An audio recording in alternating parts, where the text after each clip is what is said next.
guys, welcome back to what I think is probably one of the most exciting parts of this whole process, where we actually get out on the road and we test some products, we test some setups as well, and we also start talking about dollar value associated with the parts and the gains that you will get from upgrades or position change, things like that. So first, let's just take a quick look at the two bikes that we're going to be using for the test.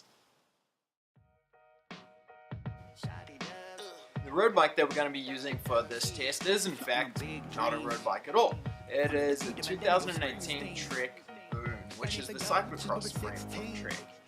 Now, in saying that, it is a very similar tube shape to the Trek Domani, which is their comfort road bike. And in terms of aerodynamics, there's not a lot of difference there. Sure, you have a little bit more clearance on the Boom, but overall it's a very competitive and still a very fast frame. Now, I have it spec'd with Ultegra R8000 hydraulic brakes with the mechanical drivetrain on it. And also currently using the Bontrager Aeolus Pro 5 wheels that we tested, and ever since we tested them, I haven't taken them off, and it's fair to say they'll be staying on there. The second bike you saw in the Bike Fit episode, which is the Trek Speed Concept 9.9. Now, despite being a 2011, it's actually still a very fast bike. It has an integrated bar stem where all the cables are routed internally. It has an integrated front brake where the front brake caliper is behind the fairing on the fork, and also the rear brake is underneath the bottom bracket out of the wing. So in all honesty, it's a very fast bike even compared to modern bikes. Now, the actual test that we did was a simple rollout test. We had a hill that had about 110 feet of elevation loss, and we started at a standstill. We coasted, no pedaling, and we rolled down the hill until we came to a standstill again. And then we marked that point, we would change out a component or change out the position, and then we would test again.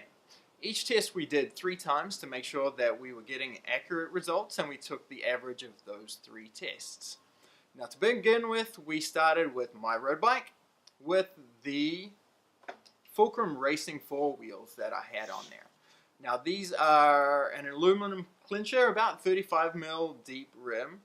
They weigh about 1,600 grams, and they retail at about $500. So really not a bad wheel set at all to start with. It's got a slightly deeper rim than a very traditional aluminum rim, so there are some aero gains there, but nothing too major. From there, we simply went from riding on the tops of the bars or on the hoods to riding in the drops. Obviously, that brings your body position a little bit lower, and we tested that a couple of times. After that, we bolted on a pair of Bontrager RL clip-on aero bars. These are $119, so a pretty price-friendly upgrade, and the performance gains were actually very surprising with those. After that, we changed out our helmet, so we went from the traditional road helmet to an aero road helmet, and this is the Bontrager Ballista. $199, and once again, the time gains from this helmet were actually very surprising. After that, we changed out wheels, and we went to the Aeolus Pro 5 wheel set.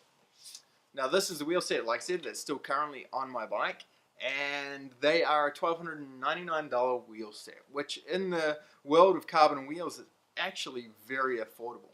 This is Bontrager's entry-level carbon wheel, 50 mils deep, and really quite fast.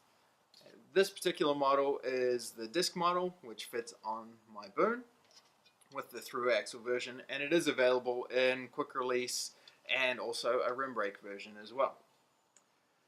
From there, we went to the tri-bike, and that we have spec'd with the Bontrager Aeolus XXX 6 wheel. Now, this is their top-of-the-line wheel, and with the Speed Concept, it's a rim brake version. This is a very fast wheel. It is about 200 grams lighter than the equivalent Aeolus Pro, but also quite a bit more expensive. You're looking at around $2,300 for this particular wheel set. very fast. And one of the key components that they did when they redesigned this was they looked at crosswind stability. So it is a lot more stable than the previous version, the Aeolus D3 rim shape. So some big changes there. And I was really surprised actually just how stable it was in crosswinds, even though it's a much deeper wheel than what I've traditionally been using. Now I'm going to link to a couple of really good articles, some data sheets for the aerodynamic testing on the Aeolus 6s, and also a review of the Ballista helmet as well. So I'll put those in the description below. But for now, let's jump to the actual tests, and then we'll start talking about the numbers that we got. Listen to the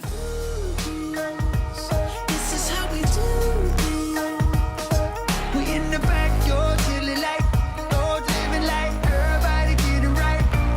Girl, I see you moving, dancing in the mood. Don't nobody stop it, gonna bring it back. Lord living, yeah, everybody getting that. All right, let's talk numbers. So as I mentioned, we started off with just my road bike with the fulcrum wheels on it, and we rode it in the tops or the hoods to begin with, and our rough distance that we rolled out was just under half a mile. But that distance isn't too important, because what we wanted to measure was the distance that we gained each time with the changes that we made. So the first change that we made was by moving to the drops. And we rolled out an extra 48 feet from that initial marker just by riding in the drops. After that we went to the aero bar, which was surprising. We gained another 163 feet in rollout distance by changing that position. Obviously we talked about that in the aerodynamics and the bike fit episode, where if you can reduce that frontal area, your aerodynamic drag is reduced a lot, and you can obviously carry a lot more speed. So that's definitely a good idea if you have a road bike and you're racing triathlons. That aero bar is definitely a good purchase for you. Next was the aero road helmet, and that gave us another 24 feet. So once again, when you look at helmets, you wouldn't think that in a half-mile rollout test you would gain that much ground at all, but an extra 24 feet just in pure rolling speed with an aero helmet. From there we went to the Aeolus Pro 5 wheels, and now we're starting to talk some pretty significant investment. Like I said, around about a $1,200 wheel set, and we gained another 48 feet in rolling speed from there. And then last we went to the Speed Concept with the XXX6 wheels on it, and that got us a further 84 feet from that final marker we had set with the road bike with all the upgrades.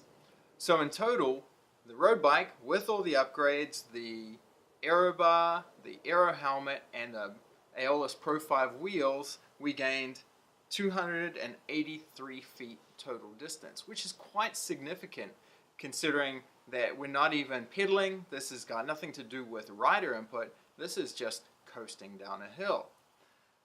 And then we gained, like I said, an extra 84 feet with the tri-bike to give us a total of 367 total feet distance rolled over that baseline road bike. The second test that we did was a little bit different. It actually involved the rider a little bit more. We had a 6 mile or 10K out and back time trial where we held 250 watts for the duration of that distance. We used the same format that we used in the first test in terms of we set a baseline with the road bike, back with the fulcrum wheels on it to begin with, riding in the hoods, and then we changed the position and the parts the same as we did in the first test. So let's take a look at a couple of clips from that, and then we'll break down the numbers for you. Okay, first up, road bike. See me in the backyard chilling like, sing it like it every night, killer life. Listen to the this is how we do. Test one down, man. It is windy out there. Tell you what, it's much more fun coming back than it is heading out. See you moving, dancing in the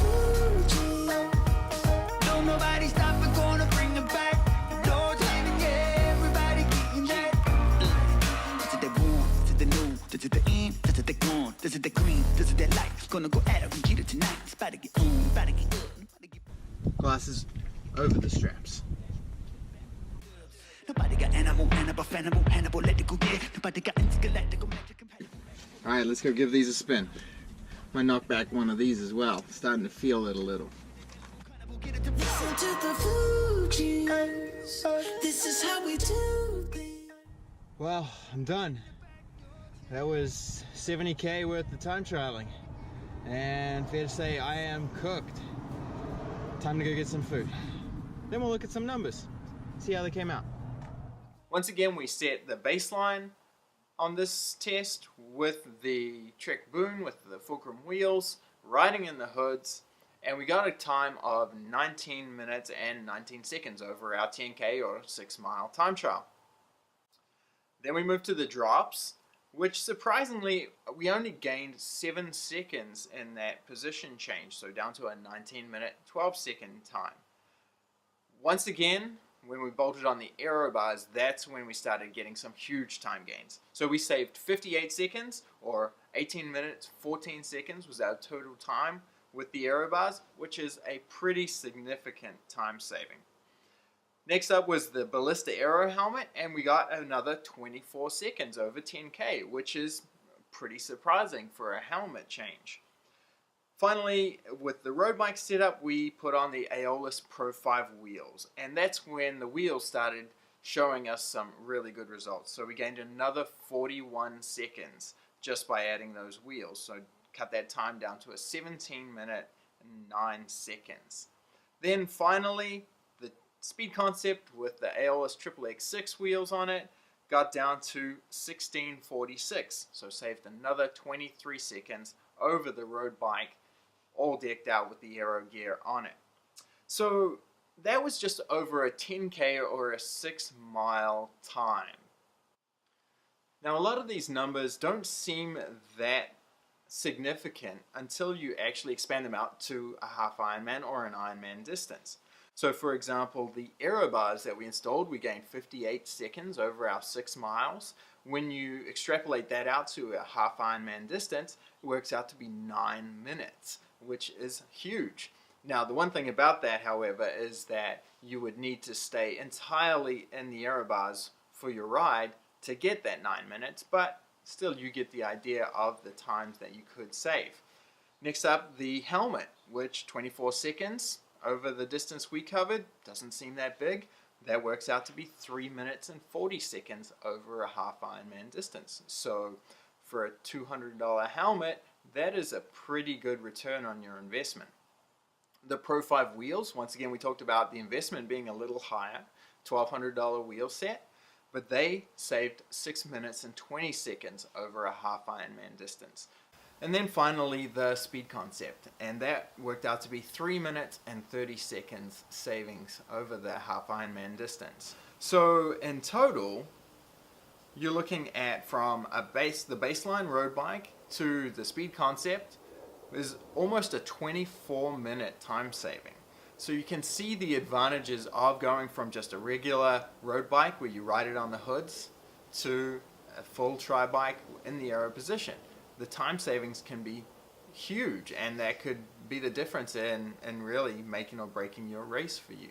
Now another thing that you got to consider is that you are also not on the bike for 24 minutes. You will be coming off the bike fresher and be able to move into your run sooner and obviously be less fatigued by the time you get to the run. So that's something to take into consideration as well.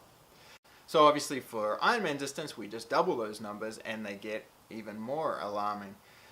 But what it did surprise me was the ability to make our road bikes so much faster with just the key additions. So the aero bar, the aero helmet, and the nicer wheels. We were actually able to close that gap to a tri-bike significantly. So that's definitely an interesting point for me. Now coming up in the next video, I'm actually going to talk a little bit more about this. We're going to call it the buying guide. And we're going to look a little more into some of the other options that are out there and available. We'll look at things like aero road bikes, which once again brings that gap even closer to a dedicated tri bike. And then we'll talk a little bit more about super bikes as well, with the likes of the Cervelo P5X and the other options that are out there. So make sure that you hit the subscribe button, come back, and we'll talk a little bit more about that in the next video.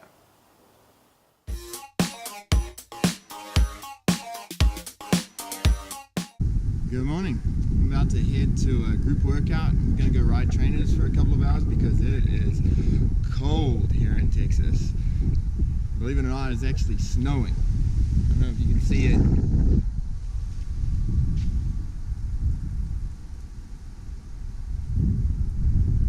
Pretty sure we're under avalanche watch at the moment. Well, that snow could just slide up the roof at any time.